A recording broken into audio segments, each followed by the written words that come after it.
All right, thank you. I'm proud to present our research results here.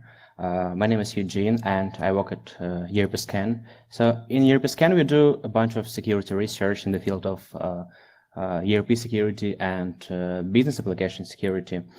My role as a head of research and development in EuropeScan is to lead a team of security analysts, mathematicians, and developers to run some experiments in the field of security monitoring, threat detection, and actually user behavior analysis.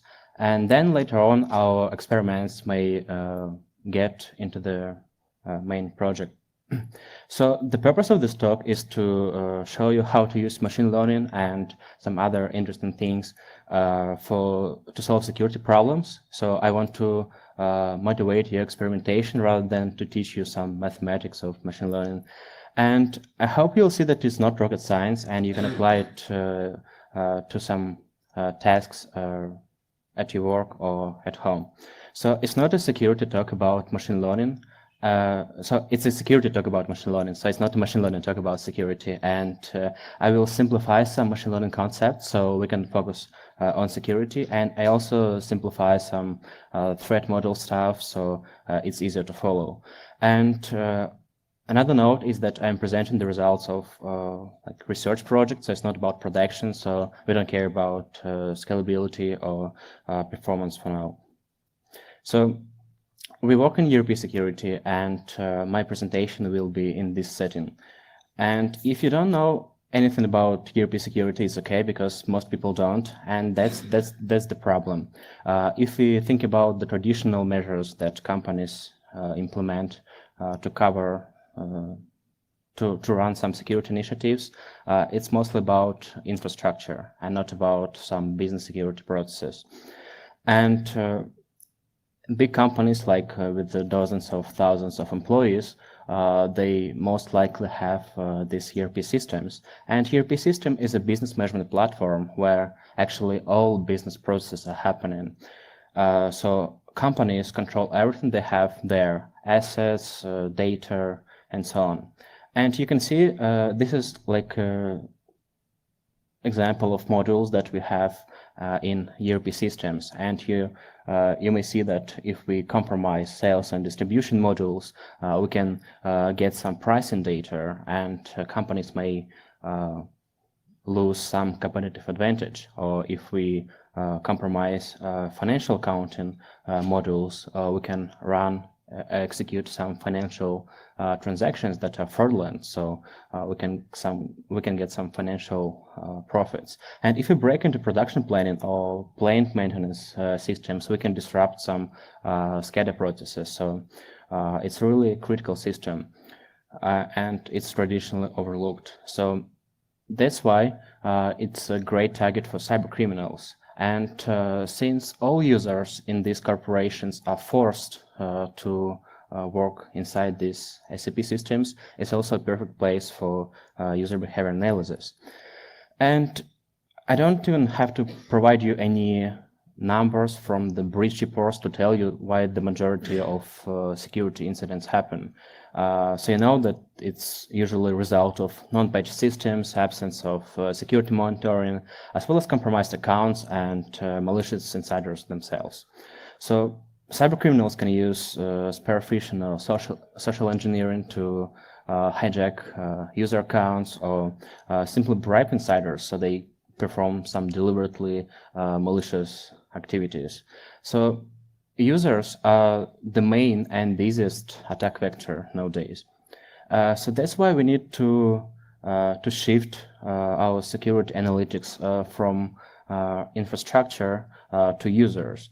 And at this moment, I don't mean any advanced analytics, machine learning stuff, rule-based systems, whatever. I just want to emphasize the difference between perimeter security and user security. So if you work in security monitoring, you most likely get more security alerts that you can investigate. And if this is the case, most likely it means that you don't have a mature security model in place and some meaningful use cases. And some vendors that claim their advanced analytics may not be the hype, but really helpful solutions that help you with these threat models and use cases. So they usually have some built-in scenarios for detection. In case of UBA, it's user-related use cases. In case of network security, it may be network-related use cases.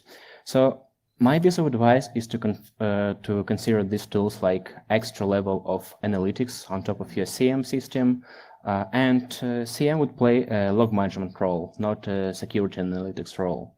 So your main goal for security monitoring must be creating a meaningful threat model, then designing some useful use cases, and finally find the solutions for these use cases.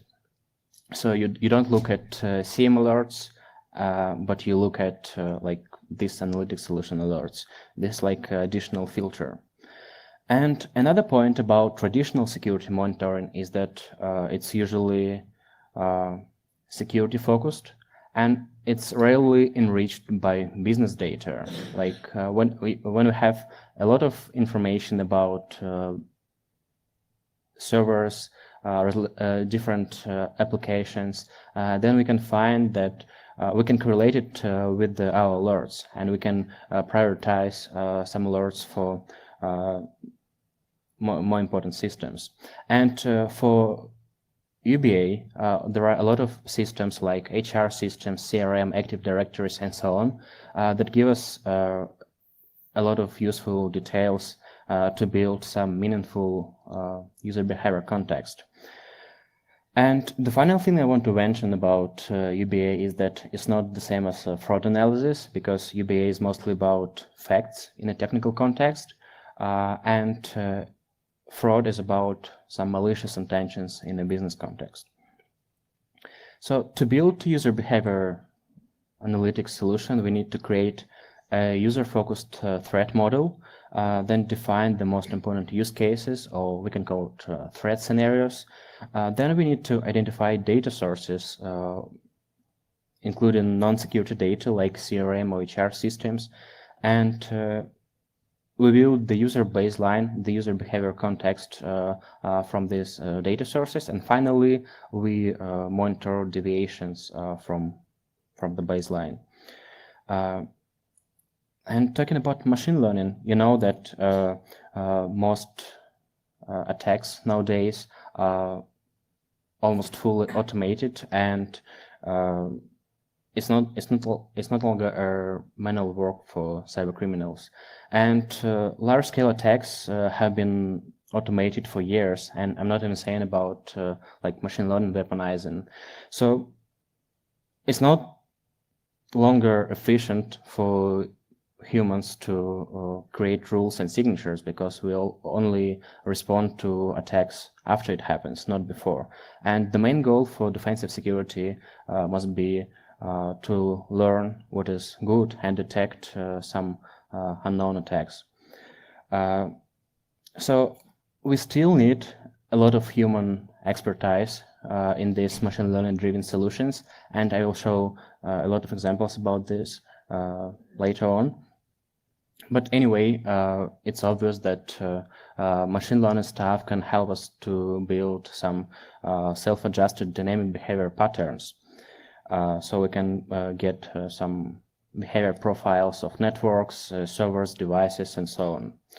And one of the greatest things about machine learning is that it can help us to extract some knowledge from the data, which is not visible to those people who create signatures and rules. So what is machine learning exactly? First of all, it's not rocket science, or it's not magic. In fundamental research, machine learning is about mathematics, but in applied research, it's mostly an engineering problem. So from the mathematical point of view, most problems like clustering, classification, regressions, they already solved. So it means that given the right data, right parameters and time, these problems will be solved with good accuracy. So our task would be to create or transform the data suitable for the algorithm and find the right parameters for this algorithm. So machine learning algorithms are based on approximation idea, so it helps us to learn from the data and use this knowledge and apply it to the new data that the algorithms never seen. So we train the algorithm by providing the data, and depending on the task, we can use different types of learning, which you can see here. And training is actually an automated process, and to security people, I like saying that building the machine learning model means that you just need to do some engineering and then brute forcing the suitable parameters for the best accuracy. And so building machine learning model means that so the model is a kind of the solution, the snapshot of all the trained algorithm and its environment and the feature encoding capabilities. So it's not difficult to get the very first results with the average or so quality, and the most time you'll spend on tuning the model rather than just developing it. And it basically makes up to 80% of any data science project, preparing the data and tuning the metrics. So preparing the data means that we need to extract some features and encode them so we can feed it to the algorithm. And features are basically facts about our data entries. Our goal is to find the best features in our data, and that's why we need a human expertise in our case in security to find these things. There are various types of features we can extract from data. These features can be raw, derived, and for log entries, like we are talking about security monitoring, it may be some facts like time, action, program names, or it may be some observations based on your analytics. So this is why machine learning driven solutions is hard to build, because it requires human expertise in the domain, like in our case, security domain. It requires machine learning expertise to build and tune the model. And finally, it also requires the right product and the right business problem to apply it to. So this is a generic life cycle of machine learning based security solution. And instead of anomaly detection box, it could be like malware detection or web application vulnerabilities detection. And my presentation will follow this workflow with some minor changes. And I will cover the top 4 boxes and anomaly detection box. So first of all, we need to prepare the data. And as we are talking about security monitoring, the first thing we need to do is to collect relevant data. There are usually dozens of sources in enterprises, so you may want to build a spreadsheet of what systems you want to analyze, what kind of logs do they store, and all information which is available and which you want to get. So if you're lucky, you'll find that some network operating centers or any other security monitoring guys have done all the stuff already, so you just have a single source with all the data unified. And if you're unlucky, you'll spend probably most time on this data preparation rather than building the machine learning model. So if you're unlucky, you'll have to understand a lot of different formats, log formats across all identified systems. So there are many options. Many of them, I would say almost all of them are terrible. All of them are terrible. That's easier to say, and this is actually true. So there are many formats. Some documented, some undocumented, unified, not unified.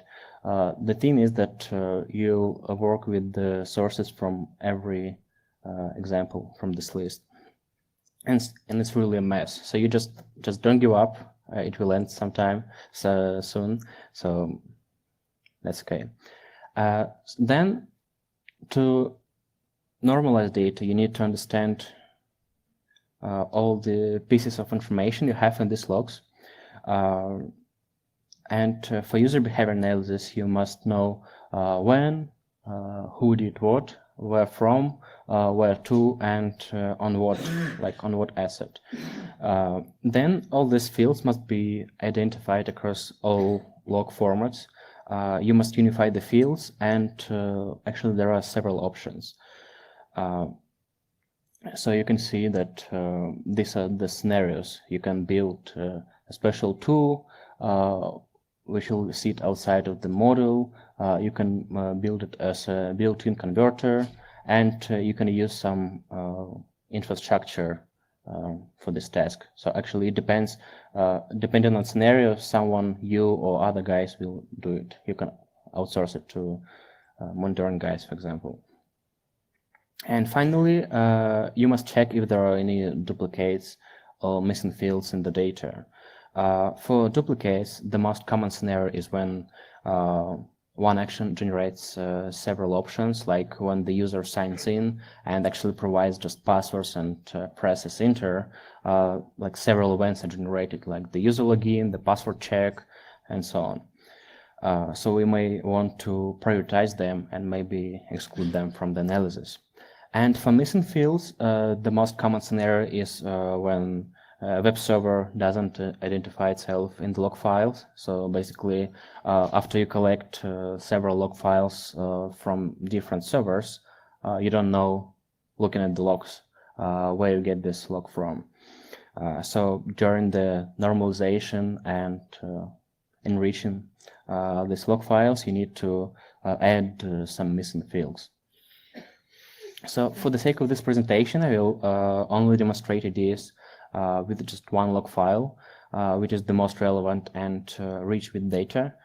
This is the example of the SAP security audit log file from a web platform, and this is actually what you see in the log file.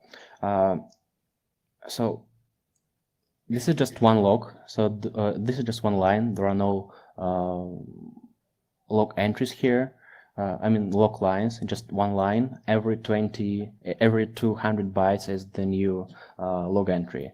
So this is the mess. We had to understand this, and later I will show you that there are like around 50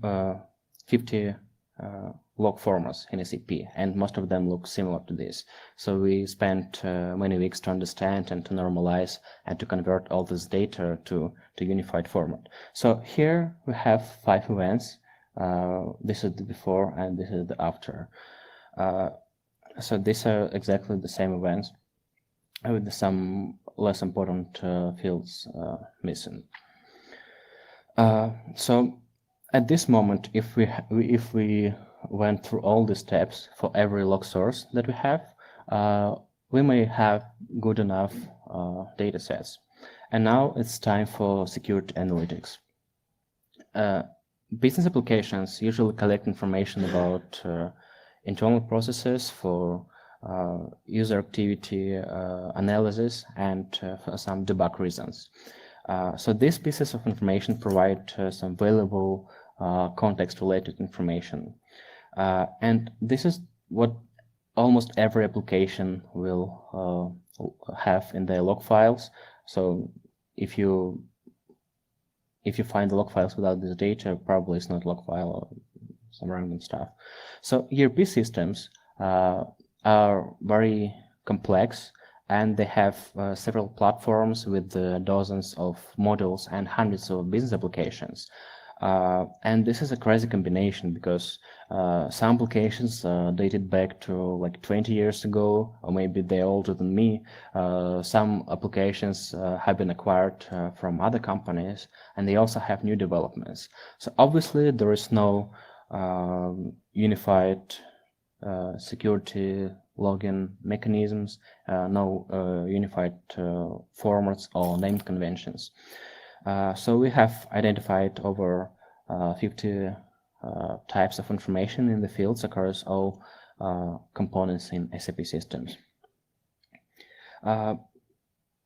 This is the short list of what we want to look at today.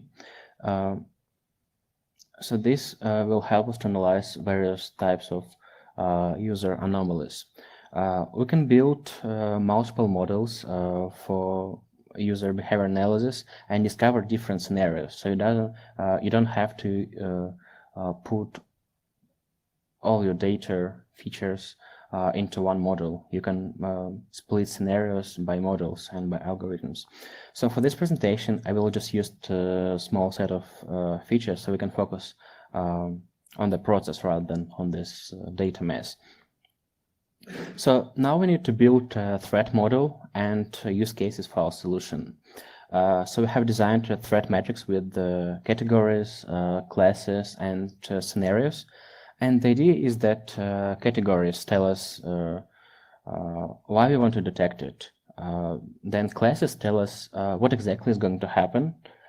And scenarios tell us what we need to look for in the log files. So now I have a threat model, and I will show you a spreadsheet a bit later. So I have the threat model, and we can see what we need to detect, and we need to link it to the data sources. So we can build a spreadsheet and check what kind of information is missing, or like, are you ready to catch these scenarios? So this threat model is helpful for many things. You can collect data and craft your data sets according to these scenarios. You can prioritize some scores and alerts, and you also can assemble these cases back with some classification rules on the post-analysis stage. And this is, let's start with the security data science. We actually, in the big teams, when you have like security data science initiatives, there are always guys who are more competent in security and more competent in machine learning. And we have some rule of thumb that machine learning is kind of work that happens after the vector is created, and data science is everything from threat modeling up to the data feature engineering. So data science is kind of security plus some algorithms. So for anomaly detection, it's actually a popular application of machine learning as much as classification or clustering. And from the scientific point of view, there must be more types of anomalies, but today I want to focus on this. Static anomalies are those that you may use for clustering or classification, and it's basically about the log entries and key value pairs from your data. The traditional example of static anomalies is that the user has a new device, a new IP address, the user connects to a new server, and so on. So they're static because we analyze them individually, so historical events don't contribute to the analysis of the new event directly. It just means that the historical events build the context of the user. And temporal anomalies are those dynamic things you may see on the timeline dashboards. It's like the unusual time, unusual volume, event sequences, and so on. So the problem with the anomaly detection we need to solve is that most anomalies are deviations from the mathematical point of view, but they're not malicious. So we need to do something with this. This is obvious because huge infrastructures are evolving and changing, and some anomalies kind of normal, so they're not security risk. For example, wrongly configured system may send a lot of log messages, and some monitor mechanisms may think that this is kind of spike in activity. So to fill this semantic gap, we need to combine some machine learning detections with the actually security analytics, and that's where we can use our threat model. So my vision was that we need to create a threat model, extract some behavioral characteristics, and then map those characteristics to the machine learning algorithms. So we can see that if this is relevant at all to use anything to detect these cases. So this is a very simplified example, so it doesn't make sense to copy and paste these results. This is just an example. So what you want to see in your matrix is the big number of highs and mediums, which means that the columns are what we can detect with the algorithms, and the lines are what we want to detect. So if we see many lows, it means that it doesn't make sense to, it means that we cannot detect this scenario with the existing tools. So we rather need to redesign our threat model or find some other technical ways to detect this. So I will show one approach for static anomalies and another approach for temporal anomalies. So I will show them separately, but in production you want to see like many models, many approaches under one umbrella. So let's start with the static anomaly detection. Static anomaly detection employs the idea of behavioral whitelisting.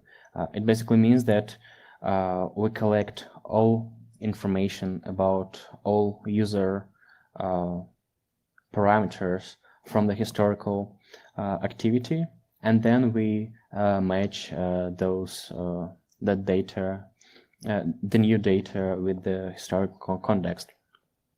It also may be useful for explanation of machine learning models, like when you have this very simple, predictable, and understandable results linked to some event ID, you may use to explain another alerts from machine learning algorithms that doesn't explain why the alert was triggered. So you can correlate it by event IDs. So behavioral analysis requires that we know what is normal for a user. So we need to build a historical user context. So it's all information ever appeared in the log files. So basically, as we have seen in the data formats, we may have a key value format, and for every key you collect all the values from the historical context, such as previously used servers, applications, and so on. The obvious problem is that during the training, during the learning stage, we don't know what is normal, so we don't actually analyze, we don't look for anomalies. We think that we know that nothing happened, there were no incidents, and we assume that this data set is normal, so it has no anomalies. So it's possible to call some anomalies normal, and then in the future this user, the alert won't be triggered. So to recognize those potential anomalies during the training step, we use a frequency analysis of the whitelisted features. So it helps to discover the rarest features and exclude them from the user context. In the first table, you can see 3 whitelisted IP addresses, and actually before we finish the training step, we need to exclude this because it's obviously not normal. To do this, we have a mean threshold, which is 219, and it obviously cuts off this third IP address. But if attackers know our algorithm, they can simply bypass our threshold by injecting more entries. So in the second table, you can see that after the third entry, I added 20 more entries, and the threshold is changed. So it's now 28, and our anomaly becomes normal. So that's why we need another kind of threshold. So for importance amplification, we use the threshold, which is like simply mean of squared values, and it's simple but efficient. And the same threshold we can use for analysis of the alerts, actually in analysis stage, because sometimes it's possible that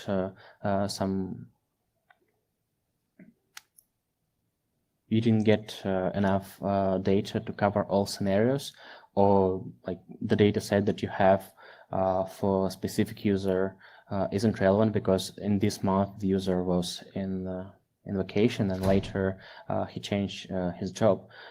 So in this case we can find many anomalies that happen regularly, which means it's not actually an anomaly, and we can use this threshold later on for kind of whitelisting those reported anomalies. And finally, the anomaly detection itself is based on context matching. So when a new event happens, it must pass through some matching checks. So it means we compare every new event with the user context field by field. Like we have the new event with this IP address, and we check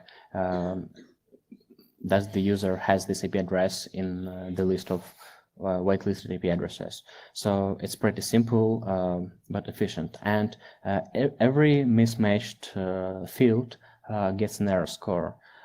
So similarly to threat model, we have a kind of table with all the event types, event fields, and weights. Like the weight may be 1, 2, 5, 10, depending on how high or low it would be.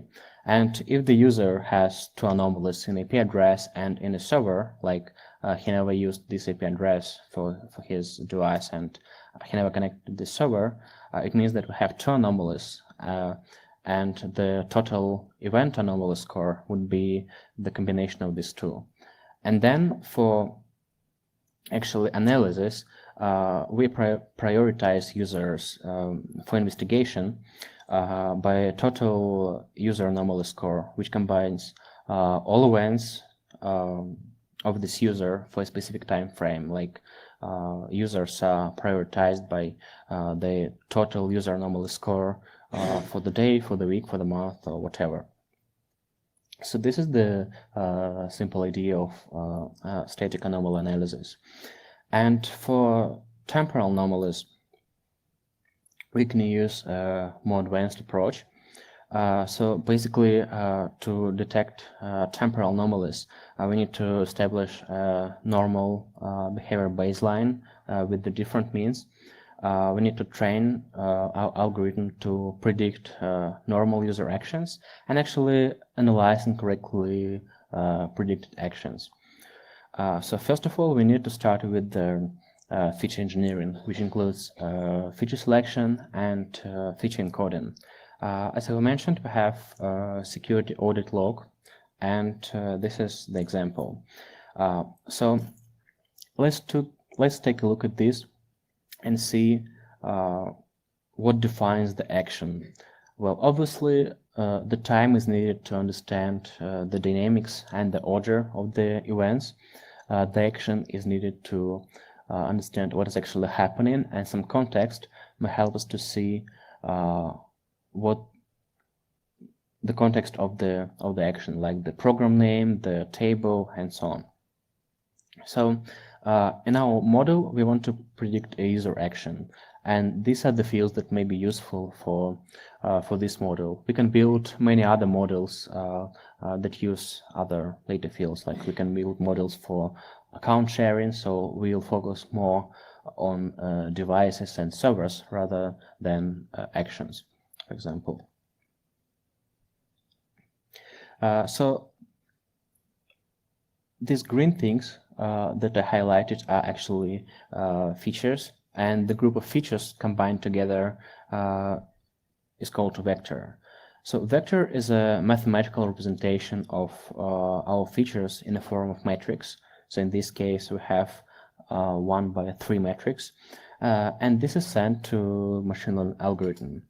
And as far as it's about mathematics, and each feature would be a dimension, so we have 3 dimensions, and the feature value is a position in this dimension. So in order to convert any event into a vector, we need to know all possible values. And as we work in ERP context, we must know that ERP ecosystem is kind of closed, but very advanced. And SAP platform is like a, I would say, operating system with its own group of transactions, applications, reports, and so on. So if for a transaction start, we need to know some possible transaction names. For table read, we need to know the possible names of table names. And this sounds crazy that we need to know all this stuff, but actually if we detect anomalies in the core system, which is actually 95% of any ERP installation, this is totally okay. So to know these names of programs, we need to create some kind of knowledge base where we keep all possible names for transactions, reports, and so on. So there are several options for our knowledge base. It's possible that we would have more options of knowledge base if we have different type of data. But in this case, the on-the-fly knowledge base means that actually we don't have a knowledge base, and the way it works is we collect all names of programs at the start of our model. The obvious problem is that we don't have, so we only work with the data that existed at the moment of feature encoding. Another example of knowledge base is security focused, which means that which implies some security analysis. In this case, we can focus on the most critical transactions and tables, and this list of critical transactions and tables and so on, other entities, it's common knowledge. The problem is that what is critical for you might not be critical for another company. And the other problem is that to see what is critical, you need to go through all the list of possible names. So this scenario doesn't scale. In our case, we have around 500,000 options of names. These are like the standard built-in options, and we only focus on these built-in options. And finally, the application-focused knowledge base means that we just extract all the names from the application itself. It must be documented, and it must be able to be extracted from the system itself. It sounds inconvenient, but in our case, it's the only way we can scale our solution and avoid any manual review and analysis. So in this case, we simply have a list. It's not a list, but in simple words, we have a list of all program names, and then we just have 500,000 list, which we need to convert to vector. The problem with this is that we have like 500,000 options, and every option is assigned a feature value. But in fact, company might have only, or dataset might have only like 500 names or 1,000 names, but not 500,000 names. So we'll get some random chunks of points in the space in different areas, which doesn't make much sense. And with the mapping, we can like do some reduction of the scale. So we assign feature values from the range, not from the range of 500,000 options, but from the range of like maybe 1,000 of options. The idea is that every transaction or every program delivered to ERP system belongs to some software component, which means that this software component brings a bunch of programs created for some one function. For example, when we have like 10 programs for payment processing, like receive payment, send payment, check payment, whatever, then we can just group it to some payment group. And with the mapping, when we see the payment program in the log files, we assign, we kind of see what groups this event belongs to, and we assign the feature value according to this grouping, not according to the original list of 500,000 programs. And finally, the machine learning stuff. As I've mentioned, we consider that machine learning starts when their feature vectors are ready. So in this case, we need to find the right algorithm for the task. We need to implement the model and its environment, like feature encoding and all the stuff. And finally, we need to optimize our model for the best accuracy. In our case, we want to analyze user activity, temporal anomalies, which implies that we have some kind of timeline, some dynamics. So for this case, we need an algorithm that can build some context and maintain some kind of memory. And this makes us use recurrent neural networks that have like feedback loop in the recurrent layer. And these feedback loops enable us to accumulate information over time. And that's why RNNs are a traditional choice for time series analysis. The problem with RNNs might be that it's harder to approximate some longer dependencies, and the more difficult for analysis data set you have, most likely that you need some more advanced options. So you can see the list of more advanced options here. So long short-term memory, or LSTM, is the most popular option, and it's actually have a huge history of successful implementations in tasks similar to this. There are also papers that compare LSTM to RNN and other options, and we can see that on simple tasks it may be a little bit overkill for the task, but the more complicated data we have, the more useful LSTM might be. So LSTM has memory cells that maintain information. So actually the top line, you can see that which goes through all the cells is kind of memory, and the bottom line is kind of reactions. In fact, this is just one cell. It just shows that this cell returned the result to itself. And this is how the memory works. So this was our choice. And in fact, this is the architecture of our model. As input, we have our feature vectors for time, for actions, and for program names. Then we have a layer of LSTMs. Actually, these are LSTM cells with the multiple neurons inside the cells. And for every LSTM cell, the separate piece of vector is sent.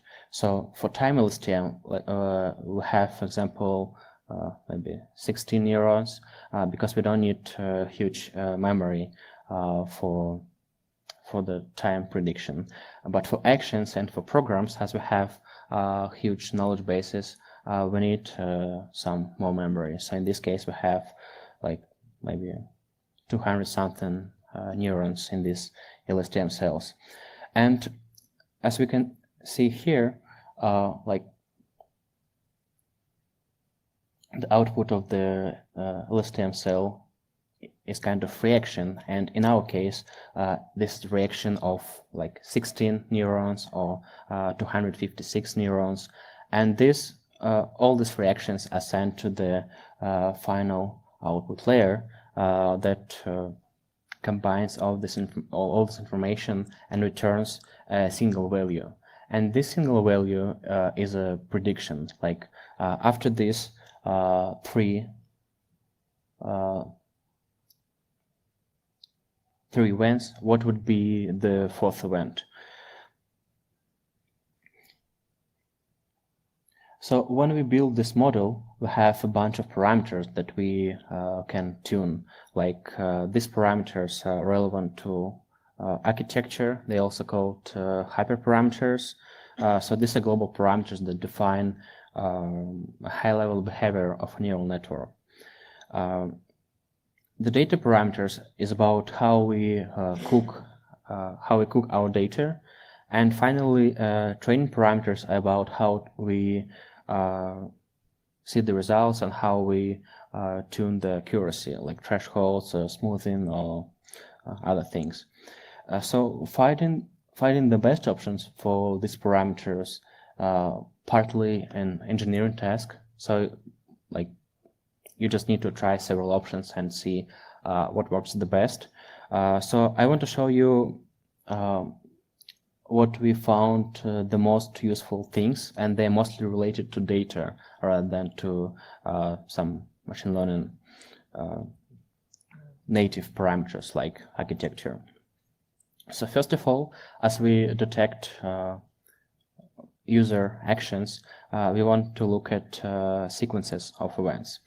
As far as machine learning task is to find patterns in data, we want to find what the best length of the pattern would be. So the idea behind it is that users perform the same actions the similar ways, and we can easily track these sequences. For example, if a user wants to send a payment to a contractor, they need to first authenticate, then to run a finance program, then 3 to find a contractor from the list, and 4 we need to send a payment to the bank. So this is the 4-step process. And after we collect these scenarios from many users, we can ensure this that after 3 events, the known fourth event happens. So we kind of predict what is supposed to be next.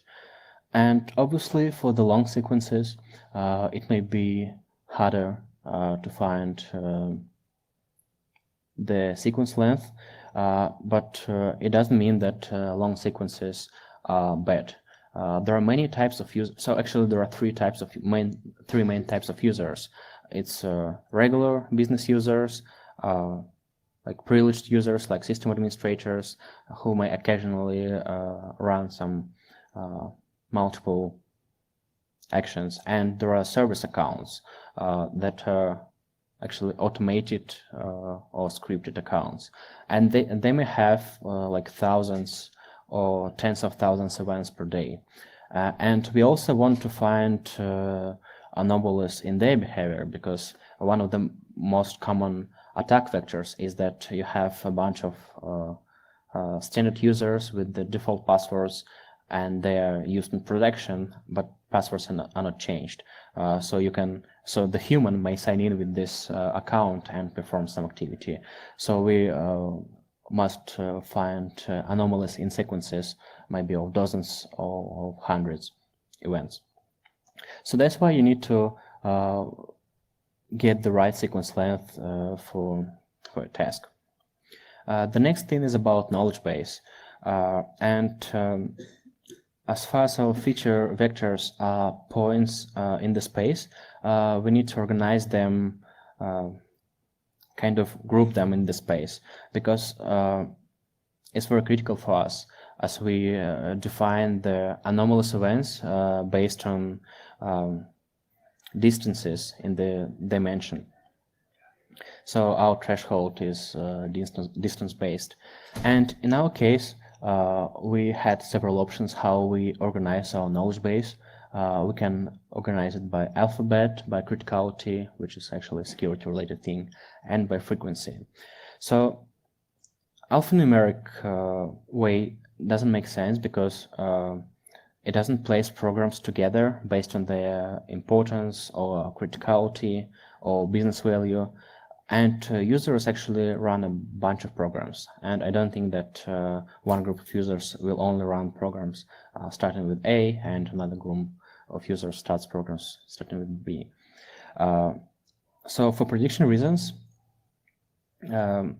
all these points will appear in the random areas, and you can see that it didn't work well on the first picture. The criticality, sorting by criticality, means that we need to prioritize the most business critical transactions or programs. But we dropped this idea because it requires to go through all the 500,000 options and prioritize them, which doesn't make sense. And frequency is the most suitable way for us, because we can see that most common events will appear close to each other in the space, and we'll see less deviations here. And the reason it's important for us is that we define our threshold and anomaly of the event by the distances. So our model output is not a binary answer like it's anomaly or it's not anomaly. Instead, we have an error score, which basically a distance between what was predicted and what actually happened. And if predicted value is like 0.6 and the actual value is 0.8, we have 0.2 distance. So we call it an error score. And then this error score is compared to a threshold. So there are several options how we can define threshold. You can make it adaptive, you can hard-code it and report every all top 5% of the most anomalous events and so on. The problem with this is that if you don't have anomalies, you'll still report the top 5 results, which are less normal than others. So in our case, we have adaptive threshold. The way we get it is that during the training and validation, we learn from the data, and then we try to predict the same data set again. So finally, assuming that all the data set is normal and we don't have anomalies there, we get the biggest error, the biggest distance as a threshold, which means that if everything is normal, even if there are some like deviations, then what is more than this deviation would be anomalous. And we can change the sensitivity of this threshold by multiplying it with some coefficient. So you can make it stronger or make it weaker. And here you can see the distances. So the green things are the distances between this stuff. So finally, for anomaly detection, what we do is we predict a potential user activity and report incorrectly predicted events that are above the threshold. So in this case, you can see the prediction timelines for time and actions. And the blue line is what we have predicted, and the green line is what happened actually. So you can see that the blue line looks kind of normal, in case of time, and we have a huge spike, green spike, of what actually happened. And that's why it was reported as anomaly, which you can see in the middle as the red stars. And with the action, we actually see the same. We can see that the green lines and blue lines are not exactly the same, but the distance, the distance between these blue dots and green dots is less than threshold. That's why they're not reported. We use this. We actually labeled our data set with anomalies, but we didn't show these labels to our model. So we only use these labels for visualization and for analysis of the results. So this red signs at the bottom are anomalies that we put in our database, and the red stars is what we actually detected. And you can see that most things that we labeled in our data set are detected by the algorithm. So this is the final metrics of our experiment. So we managed to get accuracy of 95%, which means that we have a data set and labeled some events, and to have two groups of things. The first group is what we need to detect, and the second group is what we shouldn't detect because this is safe.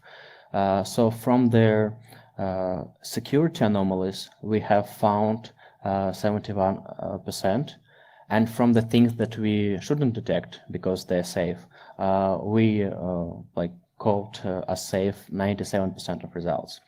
Which means that the rest 3% is false positive. So we don't have anomaly, but we reported there. And false negatives are those anomalies that we put in our data set, but our model didn't actually find them. And this is easy to explain, and it doesn't mean that this is bad. The idea is that we put anomalies in our data set according to our security knowledge.